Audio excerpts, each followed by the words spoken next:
Bonjour les amis, j'espère que vous allez bien. Je suis Pascal Trefingui sur ma chaîne Pascal Trefingui TV1.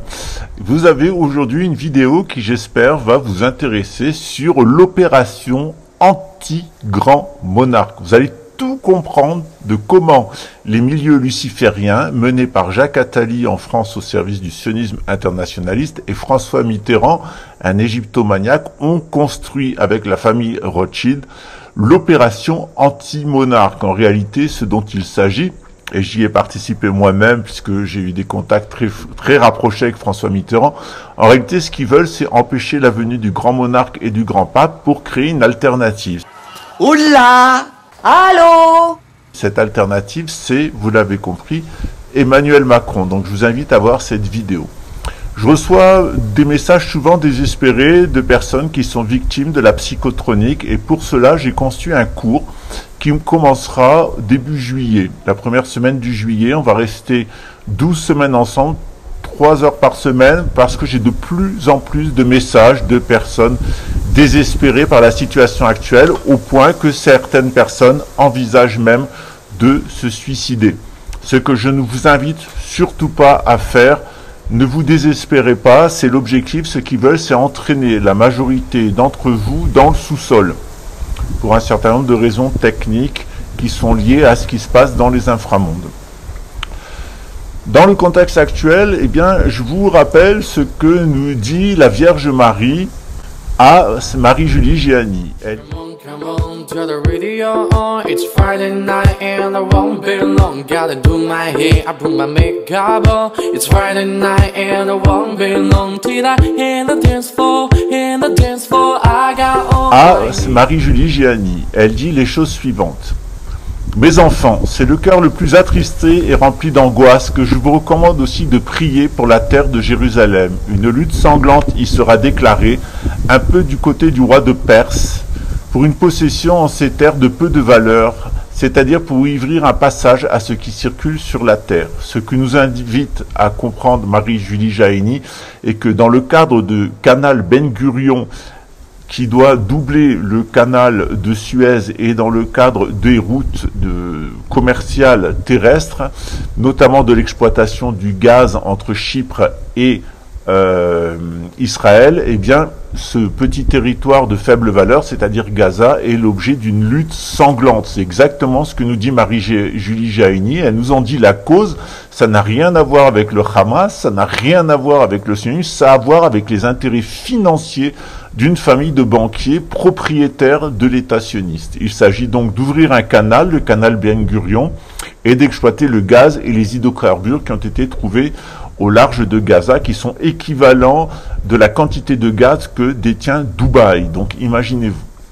Marie-Julie Gianni nous dit « Mes enfants, avant même peut-être que la première crise de la fille aînée de l'Église ne soit commencée, il y aura des nouvelles douloureuses de ces peuples, Angleterre, Perse, Jérusalem, tous auront subi de grands maux. » Ce que nous annonce Marie-Julie Gianni, c'est-à-dire qu'il va y avoir une guerre entre l'Iran et Israël, dans laquelle l'Angleterre sera impliquée, c'est l'Angleterre qui souffrira en premier. Cela va amener à une division du Royaume-Uni. Elle écrit « Mes enfants, je prévois qu'à la suite de ce trouble qui ira jusqu'au sang et à la mort, il y aura un nouveau règne pour la terre anglaise, et un choix se fera quand soudain la mort viendra frapper ceux qui ont en main le gouvernail de ce royaume.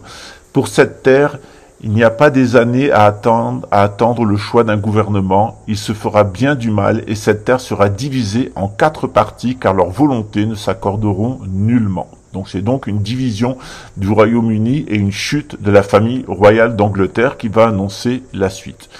Marie-Julie Gianni nous dit aussi « Mes enfants, ceux qui n'y sont pas catholiques ont leur choix mûri lentement depuis déjà longtemps et les catholiques aussi ont leur choix fondé, mais ce choix sera rejeté. » C'est-à-dire que nous avons arrivé à une très grande crise de la catholicité avec, vous allez le voir après la nouvelle encyclique du nouveau concile qui est en place, il va avoir une explosion de l'Église catholique, en partie en France, puisque toute une partie du clergé de France va faire scission avec le Vatican. Marie-Julie Gianni nous dit aussi dans une lecture du 8 mars 1881, « À cette époque, l'étranger de ce côté, l'Angleterre, aura trahi son peuple sous l'empire d'une reine. À sa descente du trône, les choses ne se feront pas comme le Seigneur le veut et l'exige. Le peuple aura la vengeance des injustes et à la déclaration d'une lutte sanglante à un trône étranger. Marie-Julie Jaïni nous annonce que lors du règne de la reine Elisabeth, il y aura une grande trahison. Et en fait, cette grande trahison de l'humanité, elle a eu lieu avec l'espèce de cérémonie horrible d'illumination des arbres dans tout le Commonwealth, des arbres qui représentent 3 grains d'ADN et l'apparition d'une nouvelle technologie de mutation de l'ADN humain qui verrait le triomphe d'une espèce de race synthétique mise au point sur la base de la rétro-ingénierie entre le lobby militaro-industriel anglo-saxon qui tient l'Angleterre et les États-Unis et on doit dire des personnes plutôt mal intentionnées qui sont des humanoïdes mais non humains. Ça paraît un peu bizarre, mais je vous renvoie à mes vidéos sur la chaîne OVNI pour mieux comprendre ce sujet et au livre que j'ai écrit sur la question. Dans ce contexte-là, il y a encore un ensemble d'autres choses que nous devrions savoir, c'est le timing. Ce qu'il faut comprendre, c'est que ce qui va mettre le feu aux poudres, c'est une crise à l'intérieur de l'Église.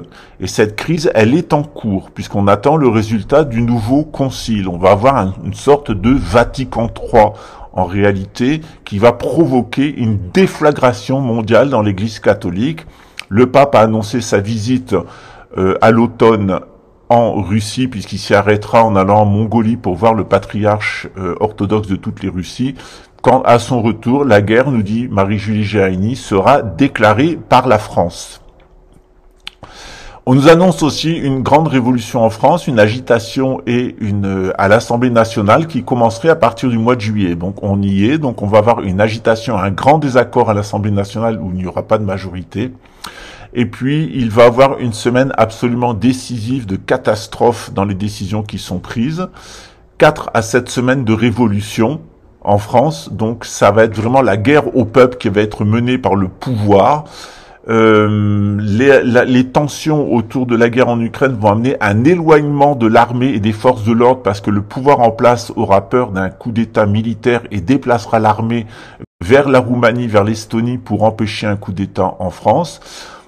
Il est hors question de toucher à un cheval ce gendarme. Mais c'est un prévost qui va nous arrêter. On aura énormément d'impies qui vont se manifester partout avec des destructions d'églises et une sauvagerie contre les musulmans, contre les juifs et contre les chrétiens qui est absolument inimaginable. Le Rassemblement national va se défouler sur les populations musulmanes et les populations juives et la France insoumise, la NUPES, le Front populaire, va s'en prendre au christianisme. Donc on va avoir un acharnement généralisé contre la religion. Cet acharnement acharné contre les religions va amener une grêle de terreur, les prêtres sont martyrisés, les chrétiens sont persécutés, mais les musulmans et les juifs, on va voir des parodies de sacrements revenir puisque l'Église catholique va renoncer au baptême et renoncer à l'Eucharistie, et on va avoir une vague de persécution sans nom contre les personnes qui, à l'intérieur de l'Église, ne voudront pas s'en tenir aux rituels républicains. Puis il va y avoir une brève accalmie et ensuite une guerre et une invasion étrangère. Elle va commencer par une guerre civile qui prendrait acte à partir du 29 juin 2025 et qui amènerait au mois d'août, le 19 août, le 15 août exactement, les forces russes entrées dans Paris. La guerre va se mondialiser, les forces françaises vont être défaites en 3 semaines, tous les peuples arabes vont rentrer dans la guerre avec des invasions en France, mais seule la Bretagne, le centre-Bretagne, sera protégé. L'hypercentre-Bretagne, c'est un bailli qui appartenait à ma famille, c'est ce qu'on appelle le Gué de Lille, et notamment le bailli de la montagne. Donc mon véritable nom c'est Guillemot de Tréfinguy, mais je suis originaire de cette famille de l'hypercentre-Bretagne. Notre famille a donné un certain nombre de personnes intéressantes, notamment Pierre Guillemot, qui était le général des Chouans, qui a failli faire tomber la Convention. Mange-moi cette liste, je suis militaire. Mon fillon, il défaille. Il faut lui faire boire du vinaigre. Il est revenu. Il était chez Petroni. La Petroni au beau téton.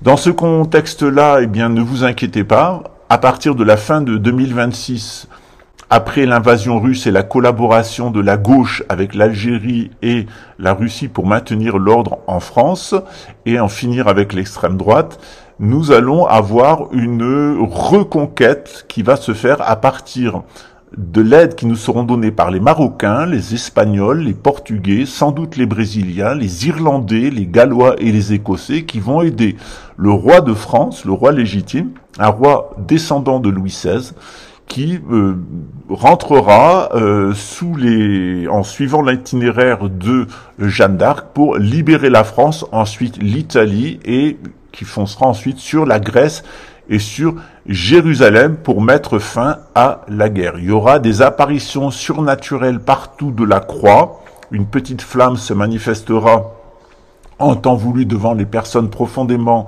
croyantes, qu'elles soient musulmanes, chrétiennes ou juives, pour aller vers des lieux de repli.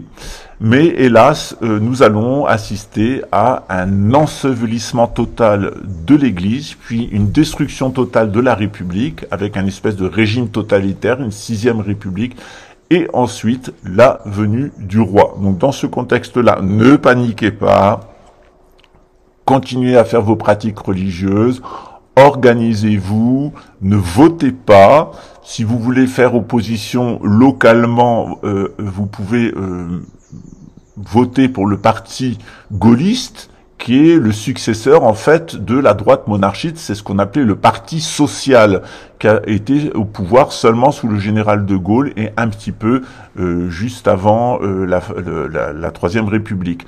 Donc ce parti social qui a toujours constitué une majorité de bonne volonté en France, il est l'héritier de la démocratie royale.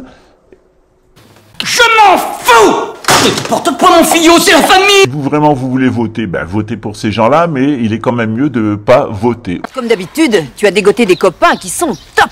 Top!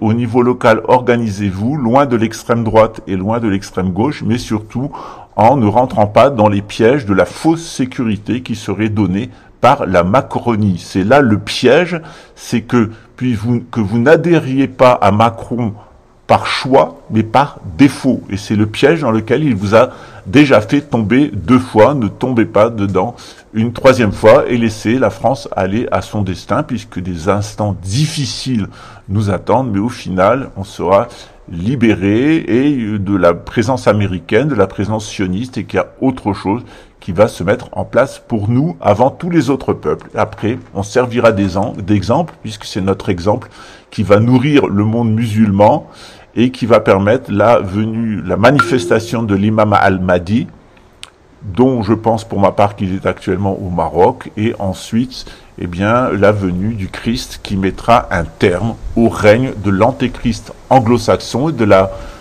tentative du Kansour de constituer un gouvernement mondial. Avec bonne santé, les deux! Que les aspirations profondes qui nous habitent en tant qu'êtres humains sont encore fortes, et d'ailleurs de manière assez intéressante, des communautés un peu stigmatisées en France, comme la communauté musulmane, sont gardiennes de valeurs que nous avons perdues. Le respect pour les personnes âgées, la protection des enfants. Vous voyez, pendant la crise Covid, je discutais avec des amis à Marseille sur le port du masque, etc. Et ils me disaient, mais c'est les musulmans qui sont en front, en disant, vous ne faites pas du mal à nos enfants.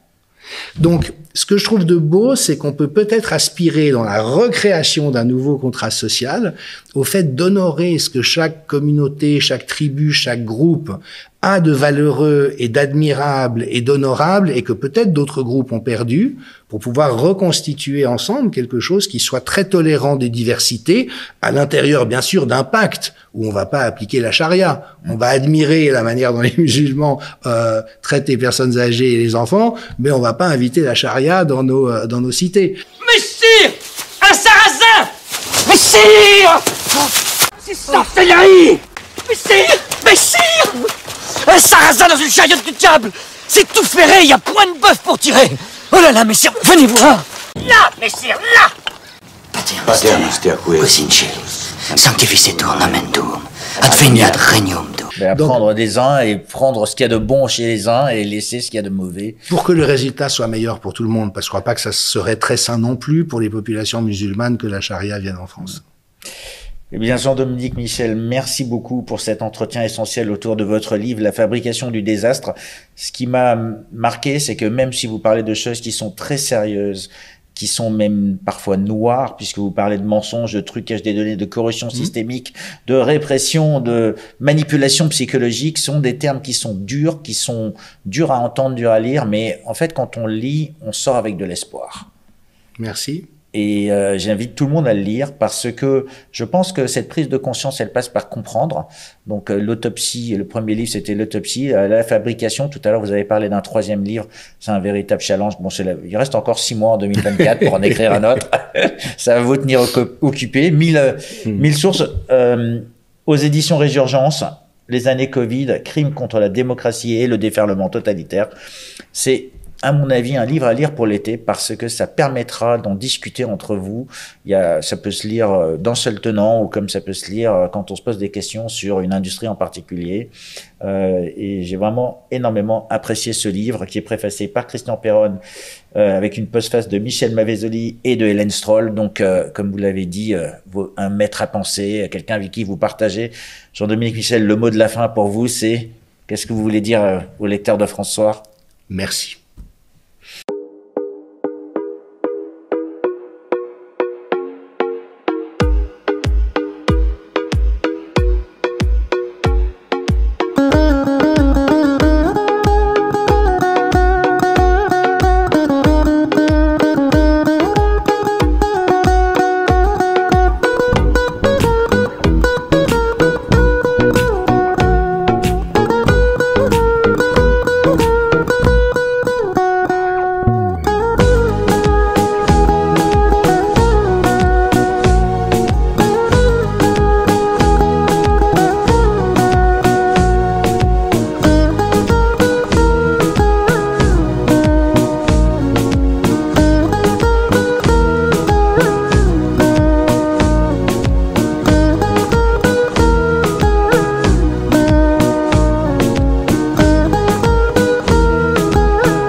Que personne ne veut croire et qui coûtent très cher à ceux qui n'y sont pas initiés.